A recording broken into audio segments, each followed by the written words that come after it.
Well, welcome everyone. It's wonderful to see some old and new faces. This session, as you can see, is on the environmental scan of RPL activities in the province of Nova Scotia. This was a study that was undertaken in the first 6 months of 2010 and funded through the Strategic Training and Transition Funds through the Department of Labour and Workforce Development in the province of Nova Scotia. I'm just going to take a moment before I introduce you to my colleagues, my research colleagues, to also introduce you to our government colleague, Karen Gation, who's at this table here, who was our primary contact, and beside her is Diane Gordon, who's also at Department of Labour and Workforce Development. And they both were very helpful. My fellow panel members are Nancy Anningson, who's to my immediate left from the Prior Learning Centre, who led the community study, and Joy Van Kleef from the Canadian Institute for Recognizing Learning, who led research into the post-secondary sector as well as into the trades and the regulated occupations.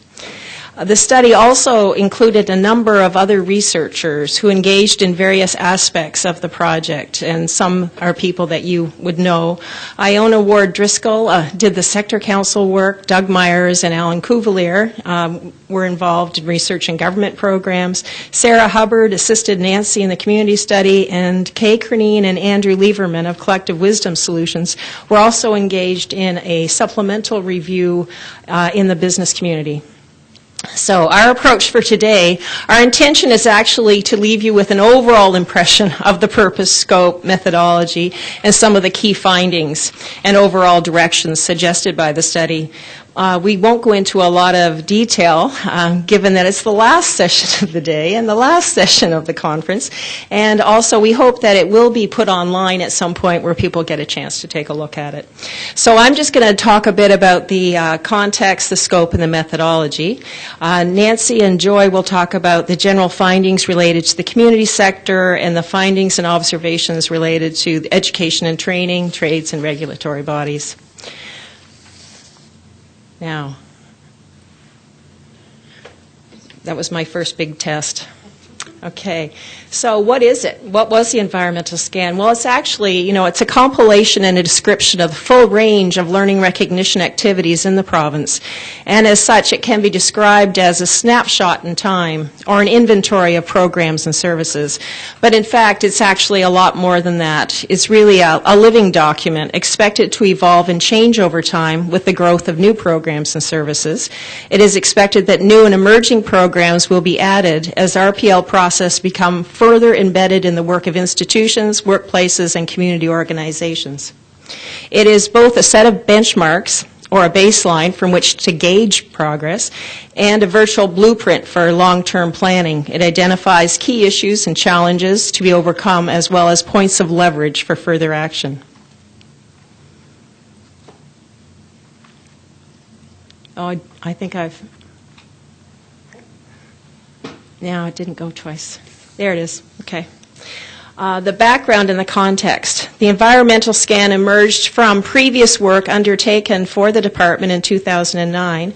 This work included developing an RPL policy framework, and the scan is the first action element. The scan is also connected to work undertaken by various departments of government in developing core priorities. Developing Nova Scotia as a learning province is among those core priorities in which learning recognition strategies play a large role. There were two fundamental learning challenges that were set out by the core priorities exercises, and these included increasing the labor force participation rate and improving the skill levels of those already employed in the workforce. And the objectives of the scan, as you can see here, obviously, to develop a comprehensive inventory, to assess the strengths, constraints, and opportunities inherent in the programs, and their capacity to meet current and expanded demand, to identify the number and quality of resources, the identity and location of practitioners, the adequacy of policies and practices currently in place, and the level of quality assurance provided. It also included identifying exemplary practices and current and potential champions of RPL in the workplace, in the education and training system, and among community and voluntary-based organizations. And last, and certainly not least, to link the data gathered in this report to further action in developing Nova Scotia as a learning province. Well, I failed my technology test there. Okay.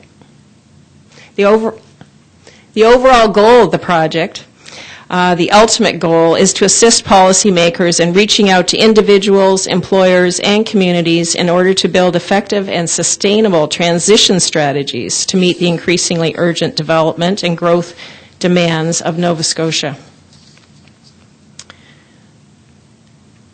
The scope of the survey. The research included looking at programs and initiatives in the post-secondary institutions, which many of you may know. There's 12 universities in Nova Scotia. There's a community college system with 13 campuses, and there's 37 private sector training institutions.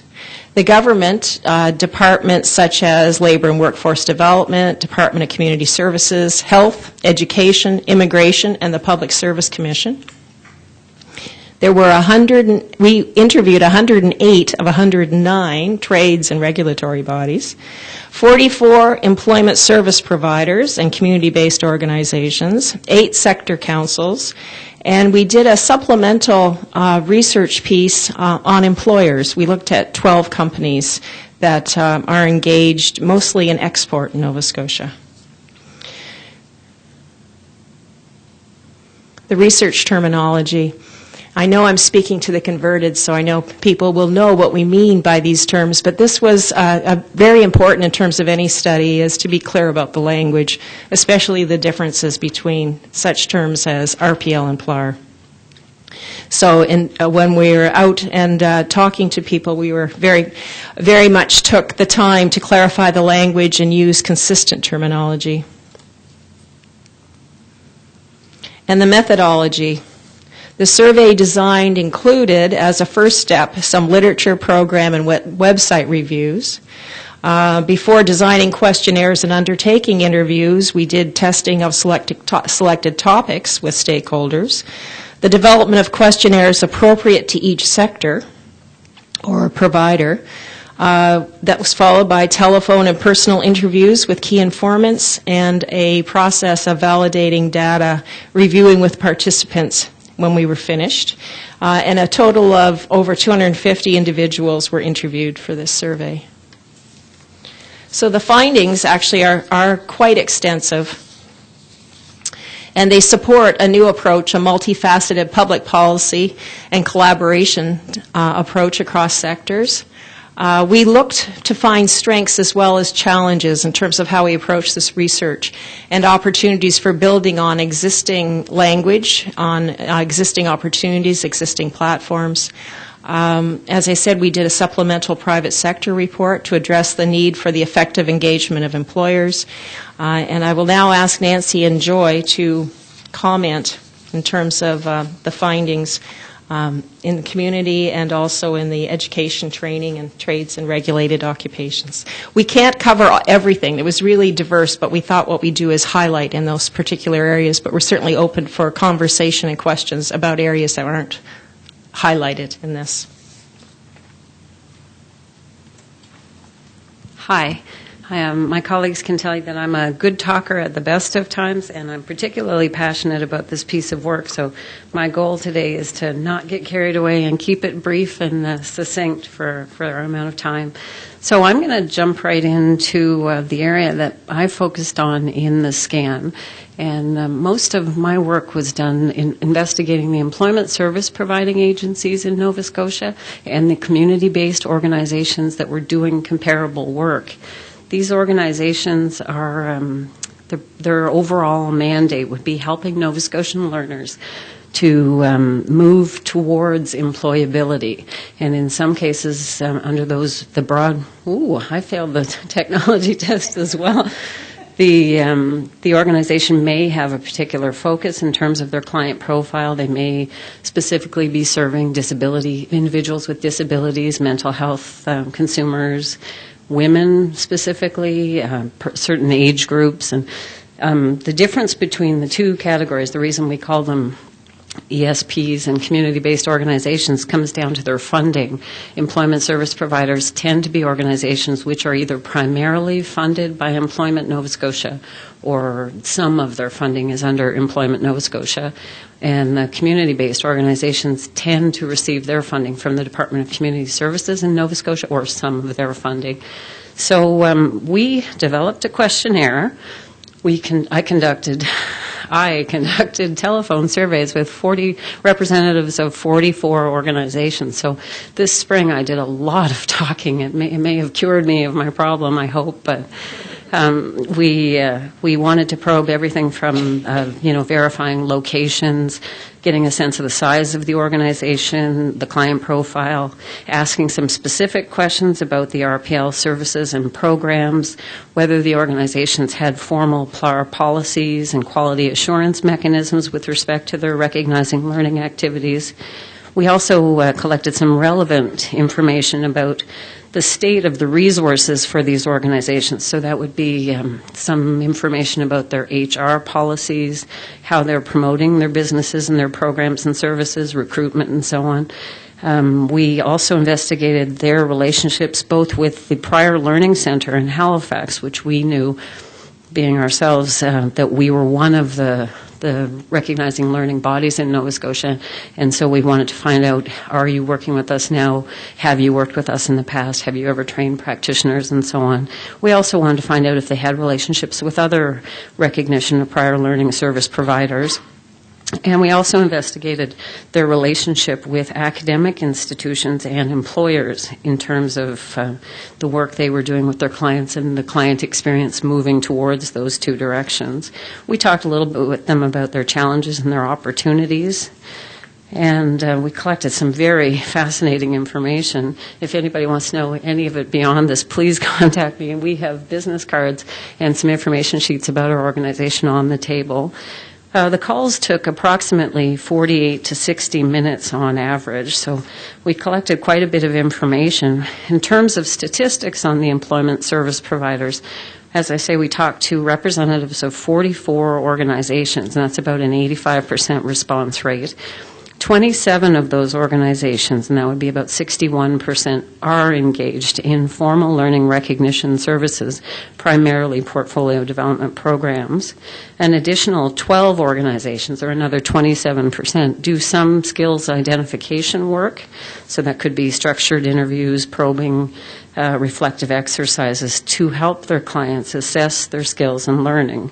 And only 5, so that'd be about 11% in the province, had nothing that they would identify as a recognizing prior learning activity. Only one organization did work that had what we call third-party recognition, and that was an organization working out of Truro named FutureWorks, who were involved with a PLAR process for the Continuing Care Assistant Program in order to help individuals achieve advanced standing in that certification. One out of all the organizations, so that was a significant finding. Overall, none of the organizations had formal written PLAR policies. None of them had what they would call a designated PLAR coordinator. 27 of the organizations had amongst them 35 active PLAR practitioners, and those would be individuals who had trained with the Prior Learning Center to deliver portfolio development.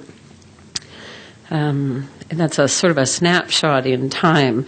Since we did the survey, I know that number has increased again. Someone who was not active has come back into the fold.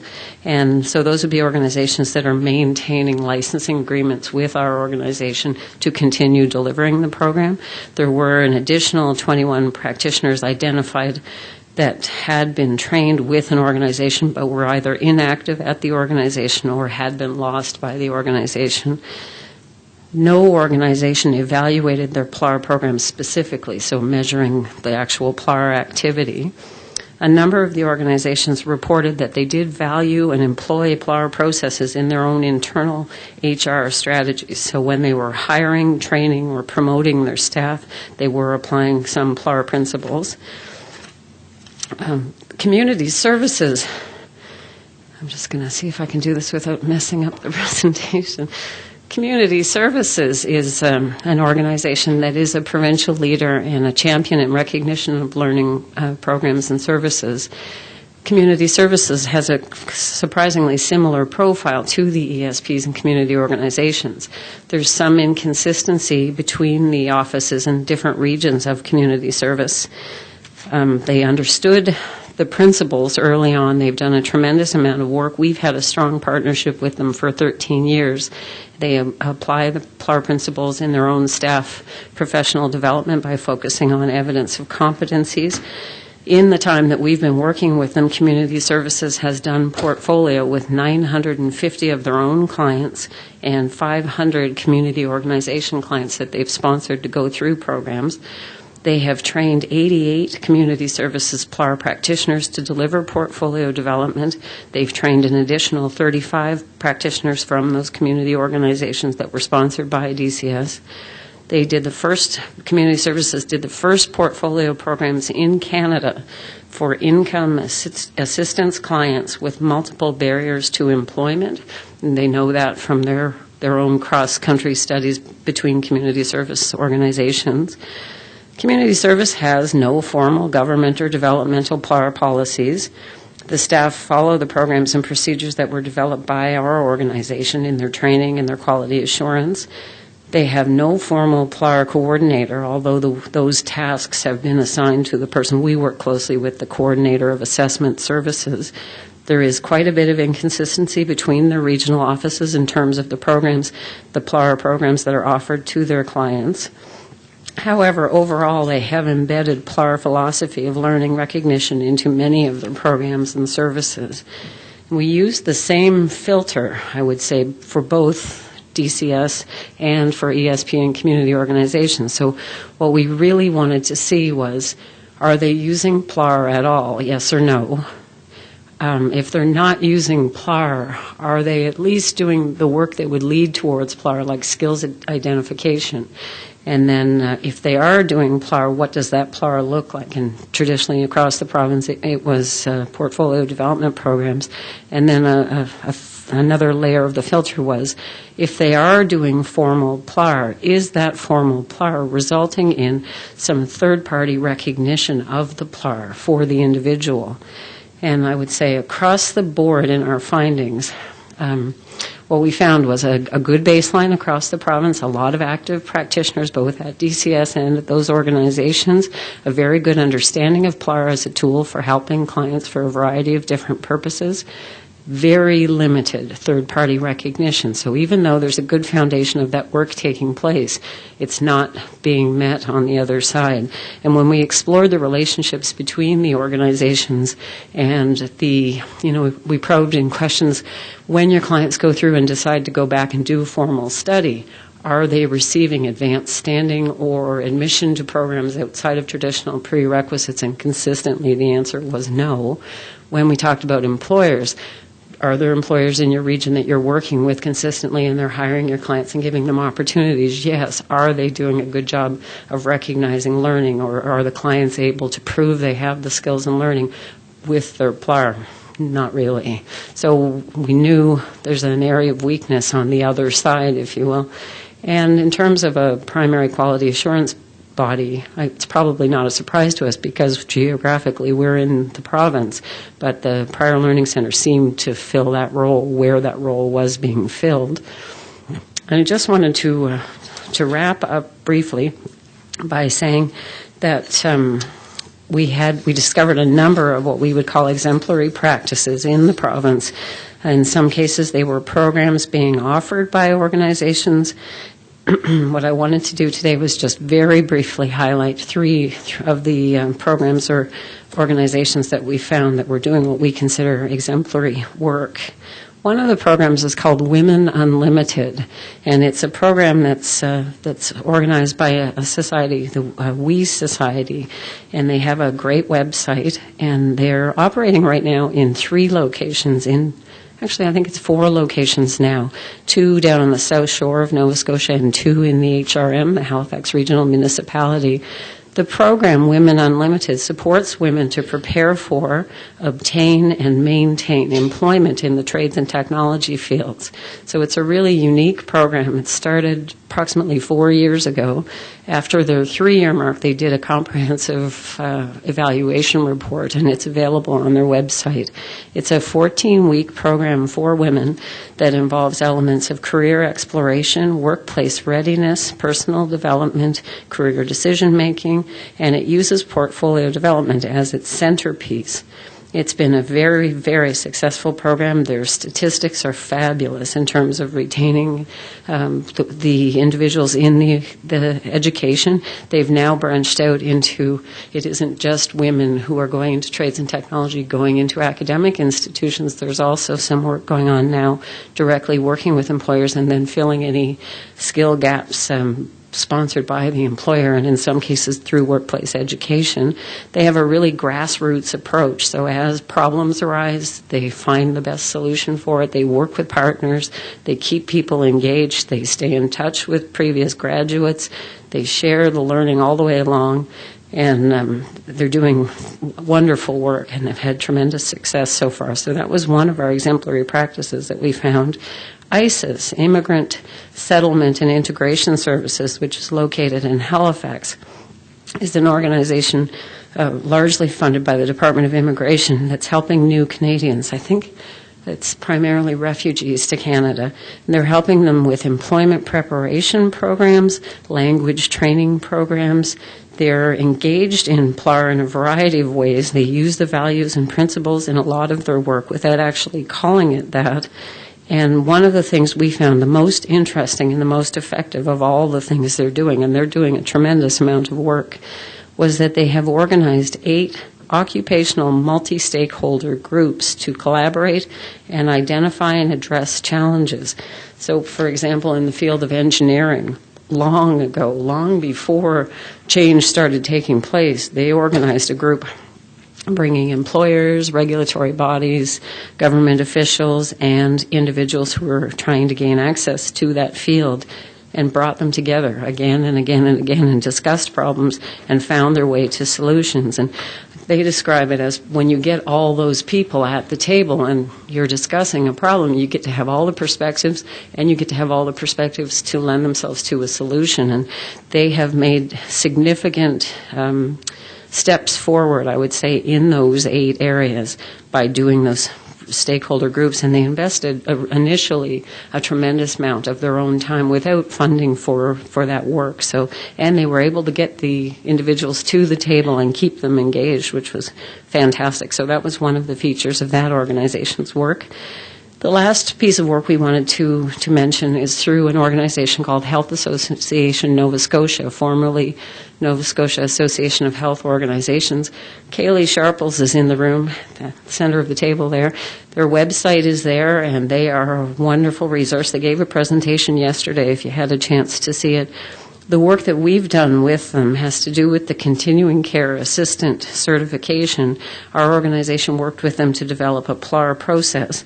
But the work they've done is quite impressive to me. One of my favorite features about it is they employed a learning recognition approach to all of the challenges in designing and implementing a transition process to CCA certification for those individuals in the field already and for other jurisdictions. So they've when you look at the RPL diagram, a lot of the work we see takes place under the PLAR arm. They've done that. They've done a PLAR process that has integrity, that has had tremendous success, but they've also done what we would call a credit transfer, where if you received a certification in Ontario that was called personal care worker, how does that compare to our CCA expectations? Okay, here's your pathway if that's who you are and that's what you bring to Nova Scotia. They've done that across the country. They did it in their own province first with the existing designations, and now they're doing it as they need to in a very grassroots way with the folks who are coming now from the Philippines and beyond. So they've done foreign credential recognition as well. They just keep RPLing their way across problems to find solutions. And so it's a wonderful practice, and we're very pleased to be a part of it.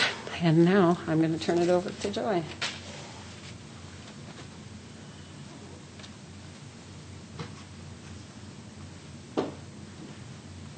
Thank you, Nancy. You can tell by the presentation so far that we go from somewhat gloomy pictures then into some very nice stories about exemplary practices. And I think that's probably typical of the situation in every province if we were to take as close a look.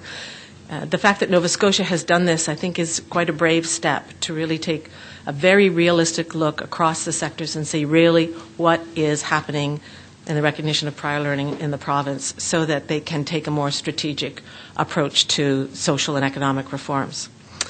Unfortunately, I'm going to give you a somewhat more gloomy picture again, so we're back to the gloom for me.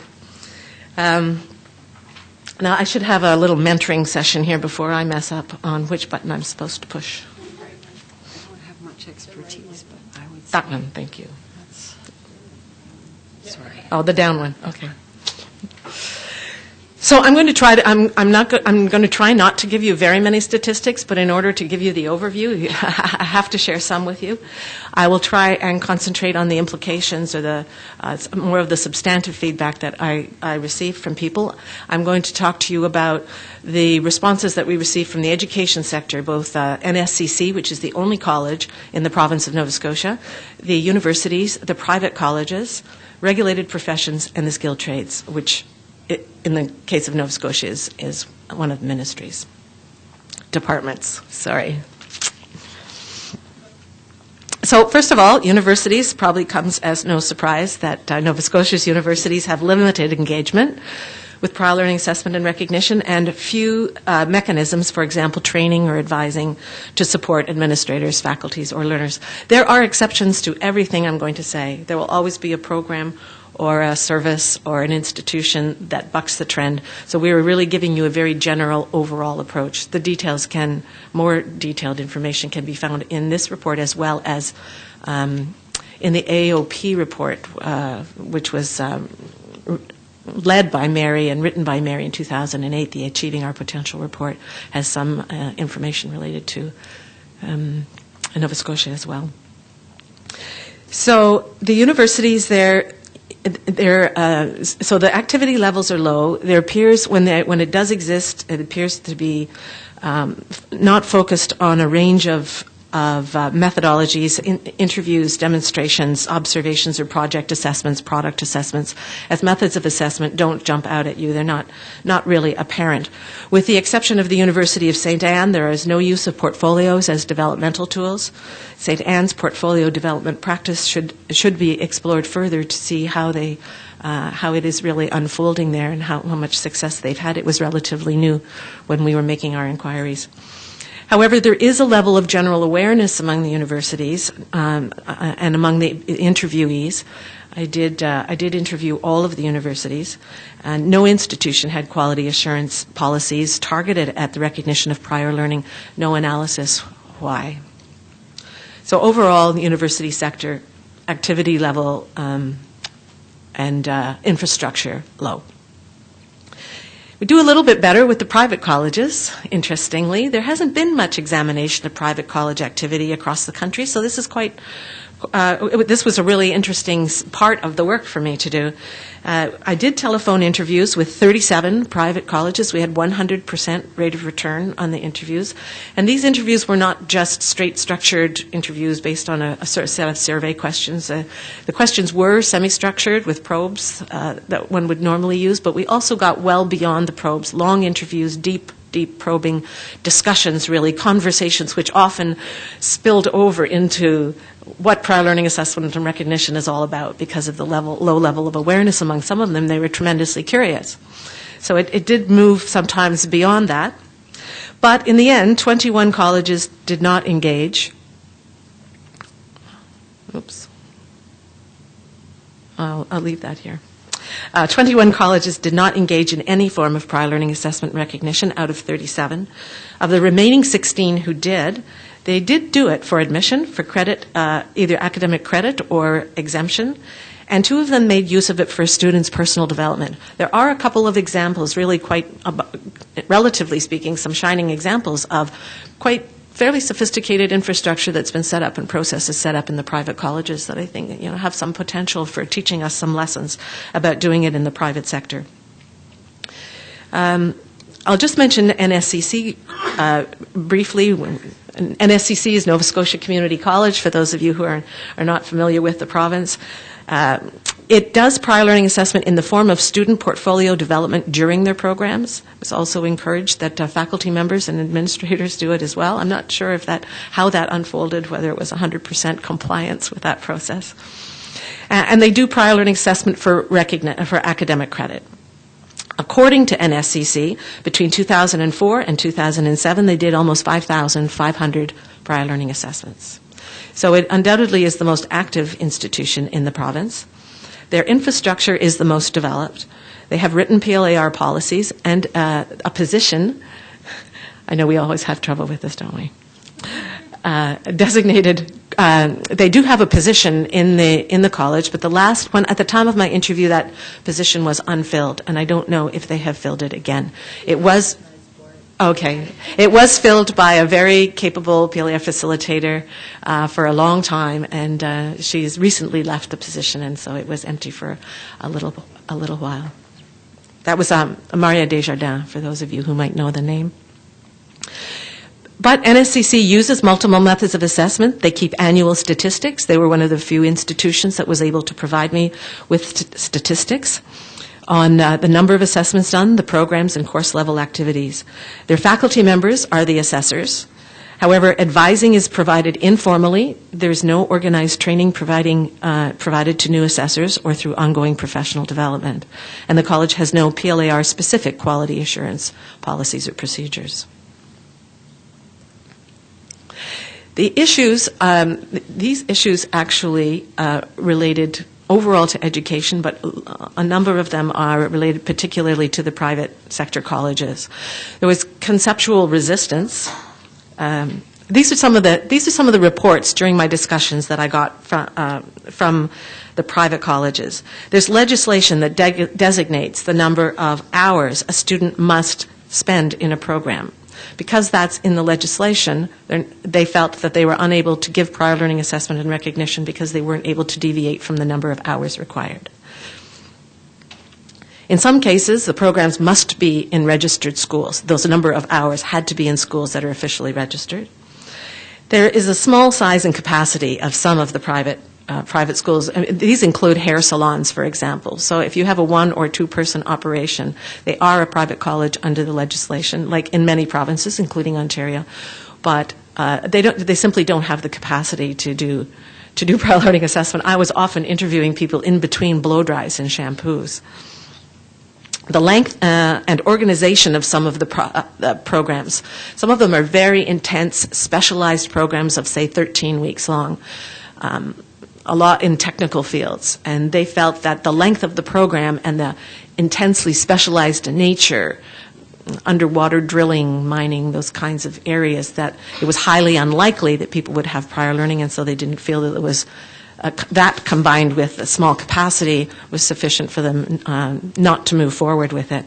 There was resistance to the concept. Sometimes I would begin my interview, and someone, as soon as I described what PLAR was, one said, quote from one interviewee, "We would definitely not give credit for anything that we did not teach ourselves." Yes, it does. It's also in the private college. There was definitely a lack of understanding. One interviewee told me that working on Barbie dolls does not get you credit from a hair salon. There's confusion between PLAR and credit transfer, and there was difficulty in effect, transferring credit from the public system to the private system. However, there is some PLAR activity among a small number of colleges, as I mentioned, and there are some lessons to be learned there and some encouragements to make if we could build on some of the infrastructure that's been created in the activities. Regulated professions, Mary told you, a total of 108 of the 109 regulated occupations covered this component in the environmental scan, so we had a 99.9% rate of return on the interviews. I was very grateful to all those folks who returned my telephone calls asking them to be interviewed. The remaining occupation The single one had, for some reason I haven't made a note of it, and I think I'm grateful at the moment that I don't have to tell you. I can't tell you who that one, what that one occupation was. I really don't have it here, and I don't remember. But it was not available for interviews, and they had no website, and those interviews. Okay, so that was those 109. There were interviews also, though, completed with representatives of government departments. 4 government departments. I should have moved on here. 4 government departments regulate 7 occupations. 36 of the provinces, 37 professions are self-regulated. So in the context of regulated professions, overall PLAR knowledge and activity levels are again low. There's little documented evidence of the reasons for this, but interviews suggested a few insights. 3 of the 4 provincial government departments that regulate the professions do not have PLAR integrated into their own licensing, registration, or certification processes. So where ministries were responsible, the exception was fishing and fishing and hunting licenses. It's actually licensed by the province, and it did have a PLAR process. Most of Nova Scotia's self-regulated professions have little or no experience with PLAR. There's limited awareness among several of the regulatory bodies. Interviewees reported a number of factors contributing, including regulations and policies that focus on academics or work experience rather than knowledge and skills. So it's the competency issue as opposed to time spent again. Some of them had small resources, lack of capacity, but were interested in learning more about it. And a few professions had equivalency provisions in their regulations, but they were not actively using those provisions. And in those areas, those were 3 professions in particular: dietetics, foresters, and pharmacy, all of whom had provisions in their regulations and could potentially be more active without any kind of regulatory barriers if the situation would serve itself. Skilled trades. Now, the Apprenticeship and Trades Qualification Division of the Department of Labour and Workforce Development regulates entry into the skilled trades. There are 65 designated skilled trades in Nova Scotia. If I have any of this information wrong, I have an absolute expert from the department here who will hopefully correct me if I get any of this out of line. And 65 is a moving target. Yes. 12 are compulsory. Were compulsory at the time of my interviews. The remainder are voluntary. But as you know, with the skilled trade certification, sometimes is a de facto requirement for work. Employers won't hire you if you don't have the certification, even if you don't have to have it to legally perform the occupation. There are several pathways through which individuals' past learning can be recognized prior to writing the provincial trade certification exams, and the department is working on additional policies and procedures. At the present time, however, with few exceptions, most assessment strategies are time-based. They are applicants with training or experience in other countries are referred to the department's PLAR coordinator, who is on my left, and who interviews them, examines their documentation, and uses a variety of resources to determine their status. Possible deductions to the time requirements can be made. There is no charge fee for this assessment. Informal advising is provided, and if an individual's documentation indicates general equivalency, then they can be permitted to write the certification exam. The department receives about 125 inquiries a year. About 30 candidates proceed to the exam. The majority of candidates are unsuccessful in writing the exam. As the regulators of the skilled trades, the Department of, I guess you call it LWD in Nova Scotia, Department of Labour and Workforce Development, is in fact knowledgeable about PLAR. A lot of that is due to the fact that they have a coordinator. I actually don't know another provincial apprenticeship department or ministry who has a PLAR coordinator responsible for skills trade, except Manitoba. Is that right? Is that right? Yeah. You have? Great. Improvements to this system, since it's currently time-based, are the following. Sorry, I'm moving along here. There would need to be a shift in the emphasis to competencies from time-based assessments. The adoption of assessment methods and tools would then have to follow to be much more competency-based. PLAR-specific training for assessors there's lots of opportunity for that. Possibly the department would want to review the required assessor qualifications. At the moment, assessors are not subject matter specialists. And so there's a little divergence there from, bit of divergence from the normal alignment with standards of PLAR assessors.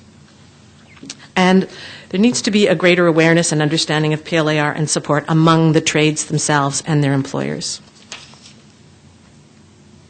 The international context, Mary asked me to say something very briefly about this. Just to give you a very, very quick snapshot compared to Canada, there are substantial financial investments in PLAR made in Europe and some countries in Australasia. These substantial investments have resulted in infrastructure, policies that have had impacts on a transnational basis. In Europe, you see countries working together on projects that are funded by the European Commission, by UNESCO, by the OECD. And these have definitely increased the level of understanding and interest in pursuing, in moving forward the agenda of recognizing prior learning. This has resulted, well, I guess it's been consistent with this, is legislation, and in some cases, national situations, statements of the right, the actual right to prior learning assessment at a national level. National qualification systems, as we've heard in some of the sessions over the last couple of days, are also important drivers for the recognition of prior learning. Holistic competencies and learning outcomes, you see reference to these terms in particularly the European but also the Australian literature and international policy work, talking about the necessity of linking prior learning assessment with some version of competencies. The word competency has a lot of baggage with it in different parts of Canada, but we all kind of know what we're talking about, broad statements about people's knowledge, what they know and are able to do. And the professionalization of practitioners. There's also a movement, quite a considerable movement forward on this in both in individual European countries as well as transnational projects. There are a number of universities. Well, first of all, there was a transnational project in Europe that developed competencies for PLAR practitioners and advisors, and those are being used for the development of degree programs. So we will see probably within the next, Nigel? Within 5 years, there will be university degree programs for PLAR practitioners in Europe. What do you suspect, programs in that sense rather than full degrees? Okay, well, there are a couple of universities actually designing degrees at the moment. Maybe the transnational ones were more kind of modular to be used by different countries, generically. There are a couple of other things in Canada that could be driving this. The agreement on internal trade, we certainly have seen a lot of movement forward where now professionals and tradespersons can move much more easily from one province to the other. That is not without its difficulties, and it also is creating, we're starting to see flags of some inequities actually being caused by the AIT. So that is also a work in progress. That situation differs considerably again from Europe in terms of the reality, although the intention is the same, because Europeans are now able to move from country to country so much more easily. It's a parallel situation here, so it should be a driving force in Canada. So overall, that gives you the basic situation in each of these sectors, a very quick picture of some international activities. And I'm going to move on to Mary's presentation, final presentation. It occurred to me that a slogan that might be useful when having completed such an extensive environmental scan as this might be that now that you know where you stand, there's no reason not to take one.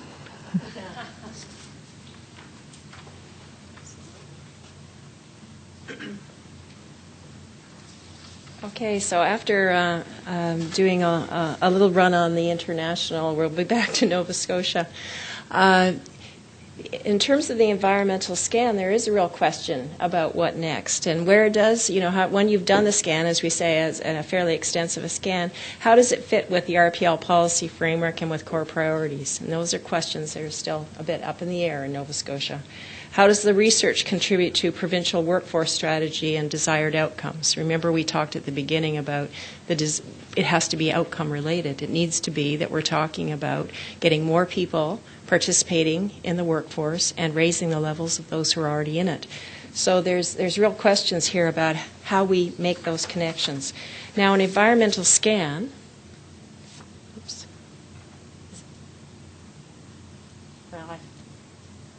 Okay. And thinking about the scan and where it fits is the question about a larger vision. And the vision that we've really been talking about in terms of engaging more people is an integrated vision of the systems of development. And we know that in order to get more people engaged, there's a number of things have to happen. The graphic of this graphic in particular is a vision of a more integrated system. It establishes PLAR, essential skills and literacy and funding, as the means to bridge the systems of development, as you see there. It supports and it's a graphic that talks about not only the individual, but the individual being able to carry their learning across the moat, as we call it here, in terms of a lot of people are on the other side in trying to re-engage with these systems. So in terms of involving people in those systems, it's not just to get them into the system of education and training or jobs or community, but how do we carry our learning across those systems? So a vision for the future that we've been really on the edge of in terms of Nova Scotia is a more integrated vision.